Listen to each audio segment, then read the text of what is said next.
नाले सफाईसाठी बाल मजूर काम करताय आणि या संदर्भातला व्हिडिओ व्हायरल झाला। अल्पवयीन मुलं हाताने नाले सफाई करतानाचा हा व्हिडिओ आहे।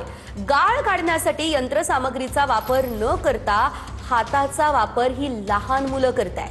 मुंबई महापालिकेच्या कारभारावर त्यामुळे प्रश्नचिन्ह निर्माण झालेला आहे।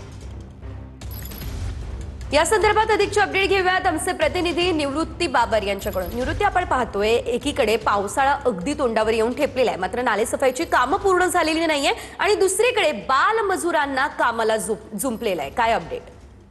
नक्कीच सेजल, आपण पाहतोय की मुंबई महानगरपालिकेच्या वतीने पावसाळा पूर्व नाले सफाई जी आहे ती केली जाते आणि ही नाले सफाई करत असताना वडाळा पूर्व येथील कोरबा सॉल्ट पॅन आणि लाल बहादूर शास्त्री नगर येथील मोठ्या नाल्यामध्ये एक लहान मुलगा त्या ठिकाणी नाले सफाई करत असल्याचं व्हिडिओ सोशल मीडियावरती व्हायरल झालेला आहे आणि हा लहान मुलगा जो आहे तो बालमजूर असण्याची अधिक शक्यता आहे। त्याच्यामुळे मुंबई महानगरपालिकेच्या नाले सफाईवरती प्रश्नचिन्ह निर्माण केलं जात आहे, कारण की कंत्राटदाराने बालमजुराला त्या ठिकाणी कामावर ठेवलं कसं, असा प्रश्न जो आहे तो प्रश्न उपस्थित होतोय। कारण की हा जो मुलगा आहे तो हा बालमजूर आहे आणि त्याचसोबतच कोणतीही यंत्रसामुग्री न वापरता तो स्वतः हातानं नाल्यामध्ये उतरून नाले सफाई करत असल्याचा व्हिडिओ जो आहे तो सोशल मीडियावरती व्हायरल झाला आहे। त्याच्यामुळे कंत्राटदारावरती मुंबई महानगरपालिका काय कारवाई करणार हे पाहणं महत्त्वाचं असेल, कारण की मुंबई महानगरपालिकेच्या वतीनं संपूर्ण मुंबईमध्ये नाले सफाई केली जाते, परंतु मुंबई महानगरपालिकेने जे नियमावली दिलेली आहे या नियमावलीच्या अधीन राहून ही नाले सफाई करावी लागते।